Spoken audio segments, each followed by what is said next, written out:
The number of Palestinians being killed by Israeli forces while waiting for food is going up by the hour. More than 40 people have died since dawn on Wednesday across Gaza, at least 14 of them while seeking aid at the controversial centres backed by Israel and the US.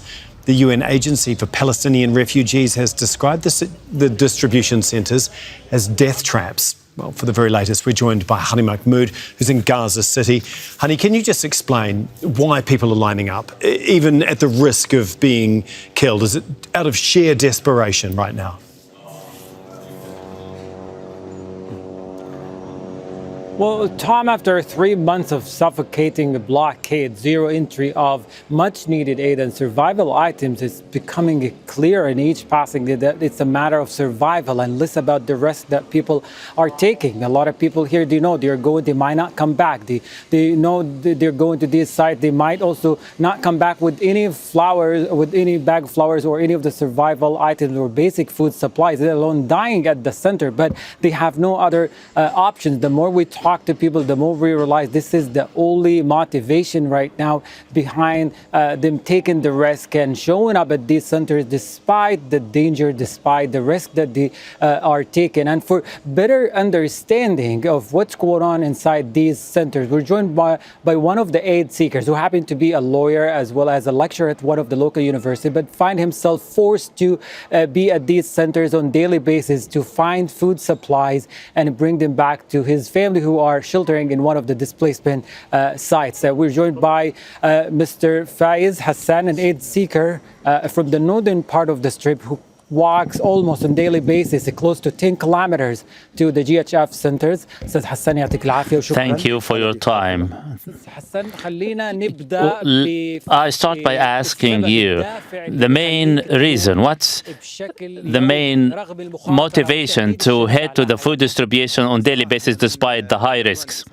Frankly speaking, since the Israeli occupation forces belligerence on Gaza started and the total blockade to Gaza, we have all the population in Gaza have been suffering starvation, absence of basic supplies and medical supplies. We have no other option but to go and get our hands on any food despite the high risks.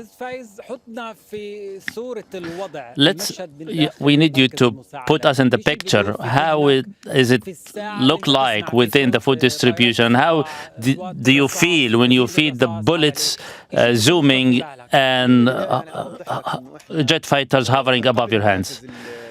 Before establishing these food distribution centers, we have been suffering. We start venturing out at about 12 o'clock midnight, risking our lives. We are expecting to be shot at any point of time. We are surrounded by Israeli jet fighters and quadcopters.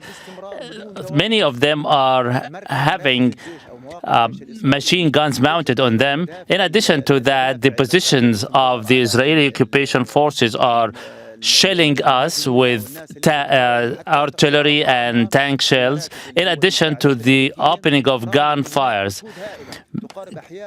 Crowds of thousands, more than 250,000, up to 500,000, are flocking to the only center, food distribution center in the Gaza Strip. What is graver in danger are the quadcopter or the Israeli drones that are opening fire indiscriminately on the crowd, despite the fact that none of the civilian population among these crowds are posing any danger. We are headed towards the American food distribution, which we call the death traps. The Israeli quadcopters, drones, are opening fire randomly and indiscriminately on the civilian population. Apart from that, the Israeli warships are opening fire and also shelling us from the sea. We are walking into death traps, facing death every single minute. The distribution centers open their doors 6 o'clock in the morning, during which, through those hours, we face death. Based on your narrative, the main reason you go and risk your life is the family depending on you. You are getting out there to get some a loaf of bread for your family. How many members are there in your family, and what are you trying to bring back home? I have a family of 6. 2 of them are with disability. Unfortunately, we do not have any support. I am 56 years old. I have no other alternative but to head to the food distribution center. The first thing that comes to my head is flour. I wish to get my hand on some flour to make some food for some bread for my family. Also, I try to get some canned food, oils, or any sweets. We are losing energy. For years, we haven't had any protein or any basic nutrition. We are starving, facing hunger. My children are suffering malnutrition. I myself lost 35 kilograms. I can hardly climb the stairs. My children are starving to death. The average food they are having is half a loaf of bread. I am an engineer working as a forensic expert. I also a lawyer. My wife is a math teacher. I have a daughter and son. One of them is an engineer and the other is a doctor. We are ill-treated in these food distribution centers, and this adds insult to injury. Many of the food items are even being withheld. We are giving very inferior food, the type of cheese that can only be put to the mouse traps. Not only the Israeli occupation forces killing our people randomly, as hundreds are falling on daily basis. About 100 civilians are killed on daily basis, starving to death, trying to get some food. Even we have seen many of the dead bodies lying on the road, bloated and reeking, even devoured by the stray dogs. The American soldiers or the American staff working on the distribution of aid have no mercy. They even try to target the crowds with the pepper sprayers.